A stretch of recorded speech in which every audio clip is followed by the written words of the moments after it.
Somebody has to punish the corrupt.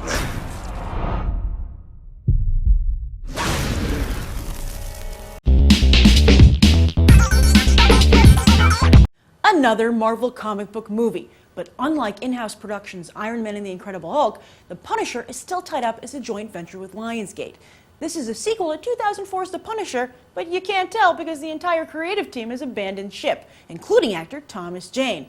But who cares if everyone left? Even though it did well on DVD, conventional wisdom is that The Punisher sucked. Nobody wants Frank Castle in Florida pseudo-torturing people with popsicles. But while a reload might be what the franchise needs, how many can Hollywood get away with? Ray Stevenson from HBO's Rome is the third actor to portray the Punisher in just 3 movies. And it doesn't look like Stevenson will beat Dolph Lundgren in Thomas Jane's one-film record. Word is he hardly has any dialogue in the film because he can't hide his Irish accent. Plus, he's getting all his guns from Newman?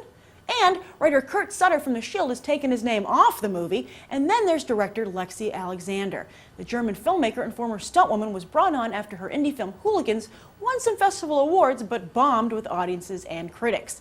Rumors surfaced she was removed from the film, but despite her being a no-show at San Diego Comic-Con when the second trailer was unveiled, Lionsgate insists she's still in the picture.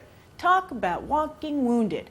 But, come on, bottom line, it's got to be better than the first 2 Punisher films, right?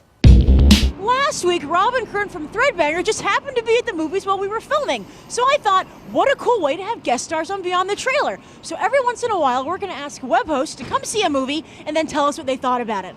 Like today. Who's coming out that door?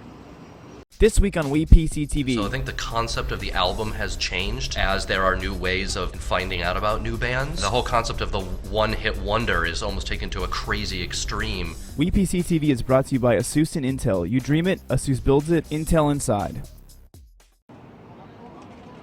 It's Bobby Miller from Best Short Films in the World. Hi, Grace. You made me see Punisher Warzone. I did. How was it? It was amazing, actually. It's entertaining. It's just not a great movie. Do you think that audiences would like this if they don't like comic books, or is this a movie only for comic book fans? I think it's just bad in general. It's just a bad movie. Die-hard Punisher fans. Nah, I think they'd be disappointed too. Would you consider this a pre-Iron Man or post-Iron Man Marvel movie? I would say pre. If you're trying to see, like, The Dark Knight or Spider-Man 3 or Iron Man, it's not that at all. It's kind of a crappy, like, campy, independent movie. Does it earn its R rating? Yeah, it's very gory. Like in a cool way? There were 2 guys in front of me that thought so very much. If you like a lot of gore and faces getting crumpled for no reason and blood going all over the place, you'll probably like this. So should they make another Punisher movie, or should they give it a rest? They should chill. They should just stop. They're not even ahead. They're not ahead. Not at all. They should just quit. It kind of was like watching like an old Steven Seagal movie or something from like the early 90s. Hey, would Steven Seagal have made a better Punisher? Not Steven Seagal today. Well, like old-time Steven Seagal. Did they miss an opportunity there? I don't know, maybe. Well, as a film connoisseur, Yes. did you pick up on anything interesting in the film? Strangely enough, the filmmaker referenced the 1930s Scarface. At one point, the villain looks out and it says, "The world is yours," or "The world is mine," or whatever it is.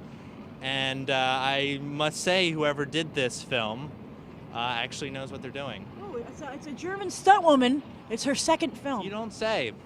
I do say. Well, good on you, stunt woman. What would you give this movie on a 1 to 10? 6. Probably 3. That's. Probably 3. I'd say 4.58 too. As a B movie, I would say it's a solid, like, 8. As a real movie, no, the hell with that. It's an 8. It's an 8. Punisher gets a 5, but let's not tell Frank Castle, okay? What he doesn't know won't hurt us.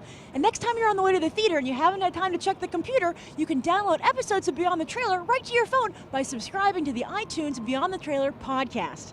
See you next week.